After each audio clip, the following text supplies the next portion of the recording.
Good afternoon, I'm Milton Walker with the Midday News. Special welcome if you're watching on onespotmedia.com. We begin with news coming out of the National Security Ministry that there's to be a major shake-up within the Jamaica Constabulary Force. The information was outlined in a media release from the National Security Ministry this morning, which among other things revealed that the Mobile Reserve Unit is to be disbanded. More in this report. In a media release this morning, National Security Minister Dr. Horace Chang revealed that Police Commissioner Major General Anthony Anderson has advised the government that Senior Superintendent Terrence has been sent on leave to facilitate investigations into the Mobile Reserve Unit. This follows Sunday morning's shooting incident in St. Catherine, which left one policeman dead, one in lockup and another on the run. The release further explained that Assistant Commissioner of Police Warren Clark will oversee the shutting down of the Mobile Reserve Unit, which will take place soon. He will also be tasked with developing the framework for a specialized operations organization, which will respond to current and future threats.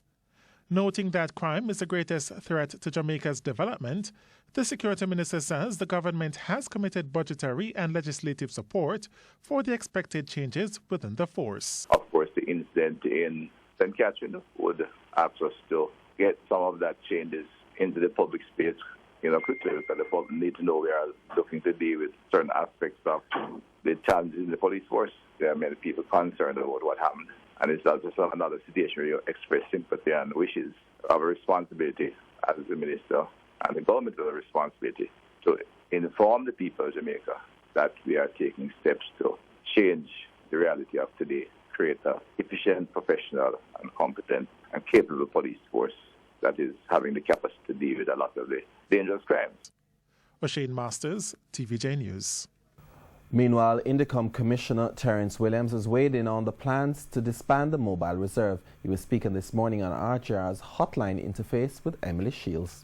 I think Jamaicans may remember that for some time, Indicom had been making complaints about the Mobile Reserve, how it operated. And indeed, the poor operational management of the Mobile Reserve was a feature of the Tivoli Commission of Inquiry. Mm-hmm.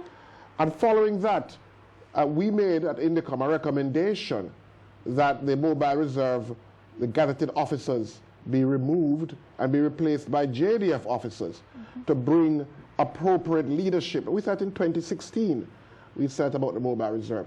Because what we made a report to Parliament, I think some 4 or 5 years ago, where we showed that there was an inordinate number of Mobile Reserve fatalities from their planned operations. Mm-hmm.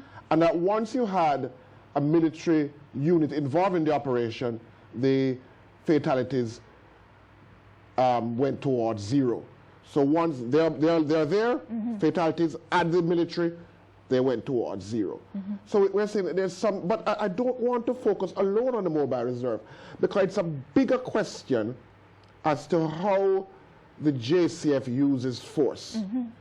And how the civilian, that is at the ministerial level, how at the parliamentary level, at the governmental level, how we have managed the JCF and the military regarding the use of force against civilians. Tell the truth and do a proper investigation.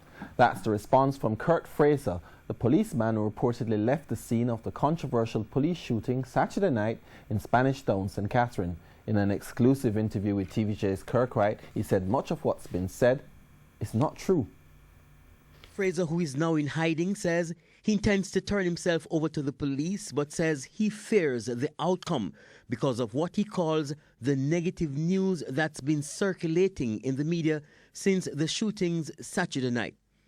Mr. Fraser admits that on Saturday night, he, his colleague who died, and the one now in lockup, was at the entrance of a dance that was in session at Treadwin Park off Old Harbour Road in St. Catherine, contemplating if they should go inside.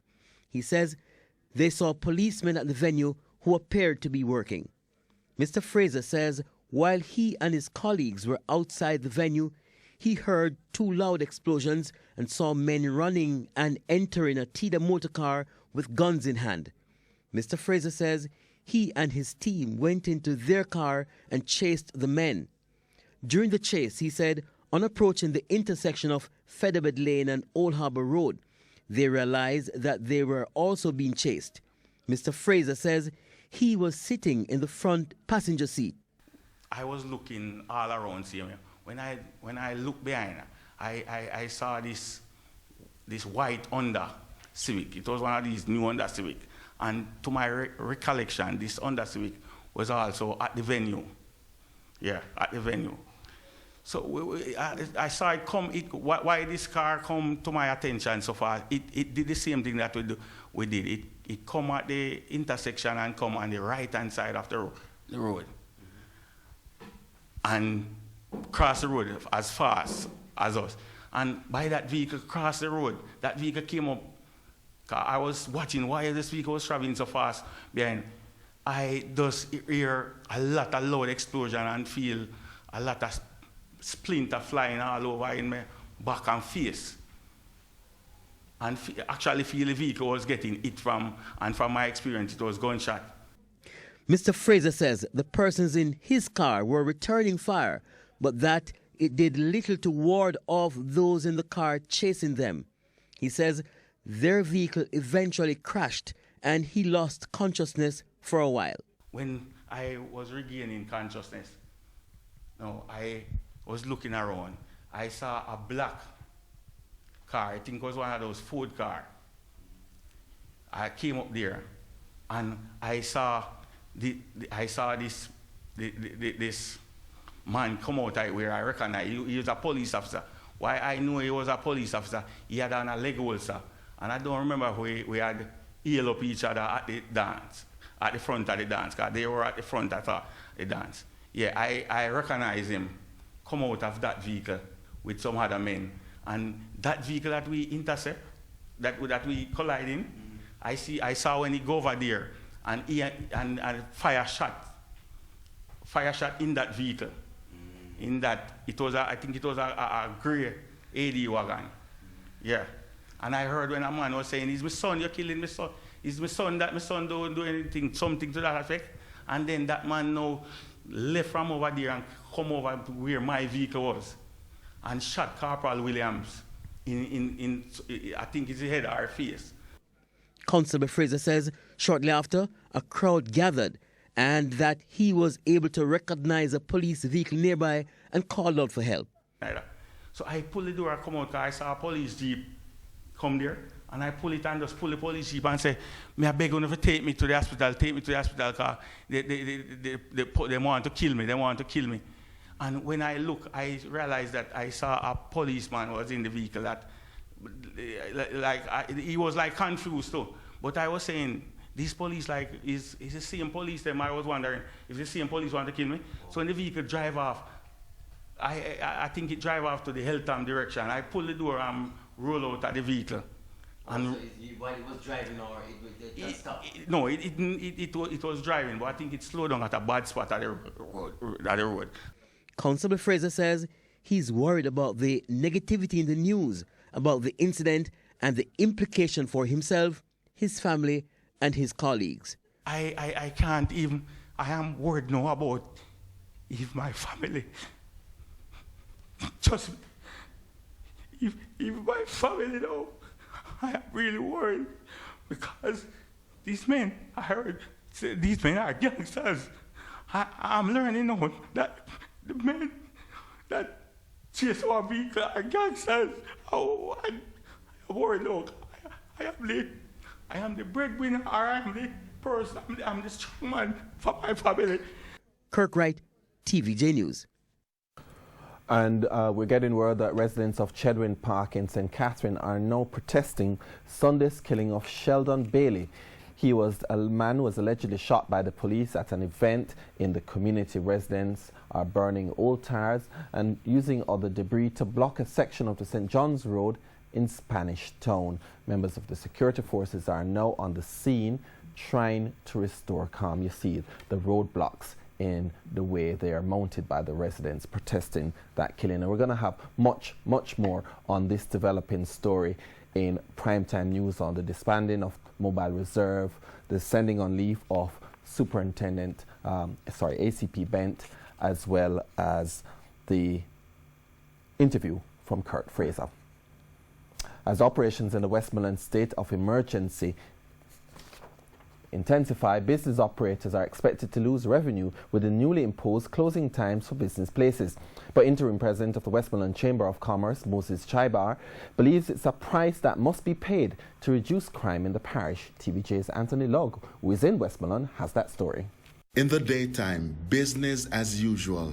But at night, it means early lights out for businesses in Westmoreland, one of the parishes currently under a state of emergency.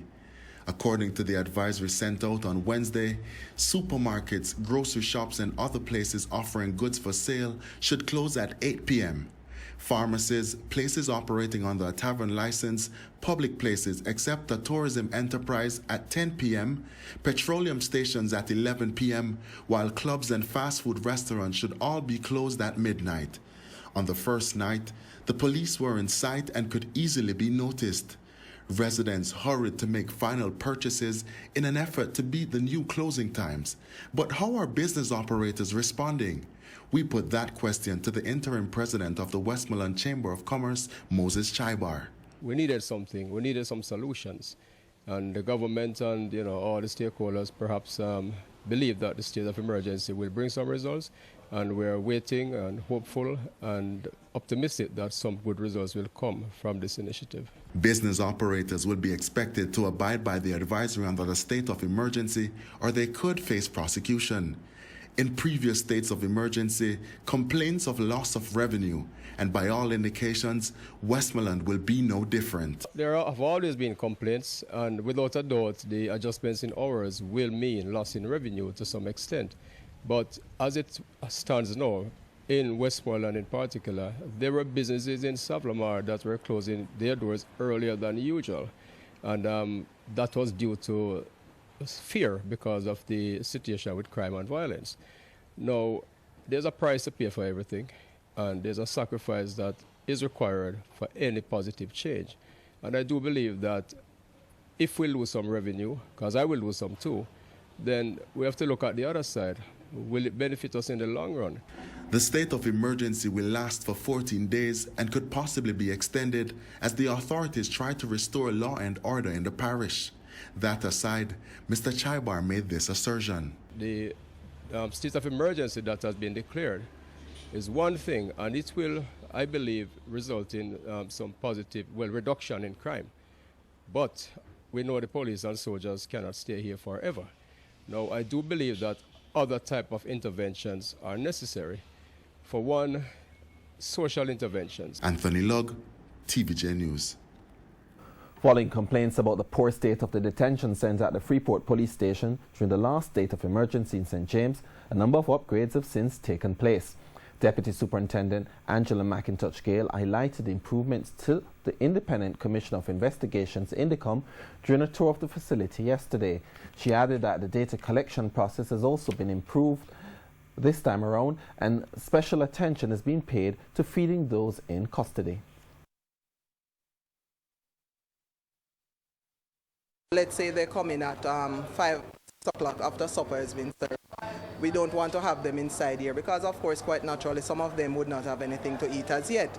So if they're hungry, we would give them a cup of tea. So you see, we have the igloo there for water, we have the electric kettle, and we have all of this in place. This morning, as you can see, they got cheese bread and yummy raisin and a cup of tea. Some of them did not take any because they said they were going out, so they will get breakfast as soon as they get out. 9 persons came in, 8 the first day and 1 this morning. After processing them, we realized that we had nothing on them, so of course, quite naturally, we released them. We have no reason to have them in our custody here.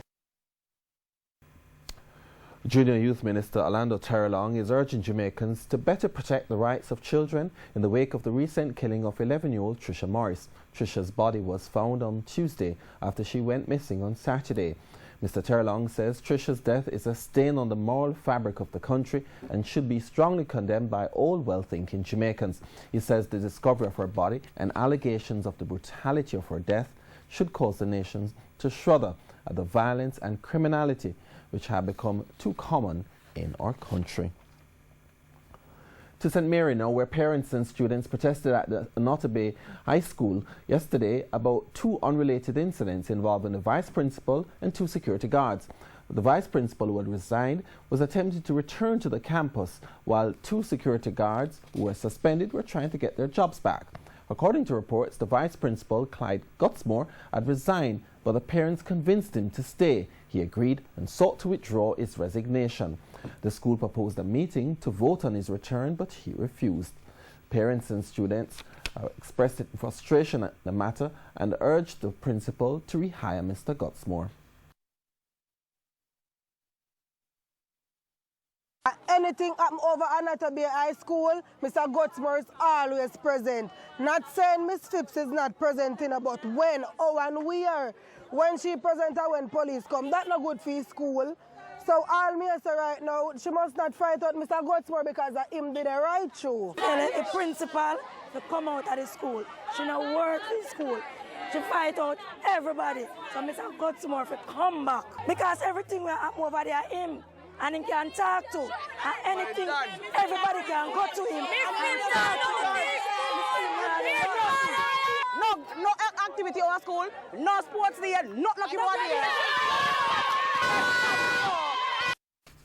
The two security guards were on duty when the staff room was robbed in 2017. The men were suspended without pay on December 31 that same year, pending an investigation. Since then, the guards have made many attempts to return to work, but each time they were denied. The men are asking the school to reinstate them in their position. TVJ News tried to get a comment about both incidents from the principal, Mrs. Trudy Ann Phillips, but was unsuccessful. And that's the midday news. I'm Milton Walker. Join us at 7 for primetime news on behalf of the news, sports and production teams. Good afternoon.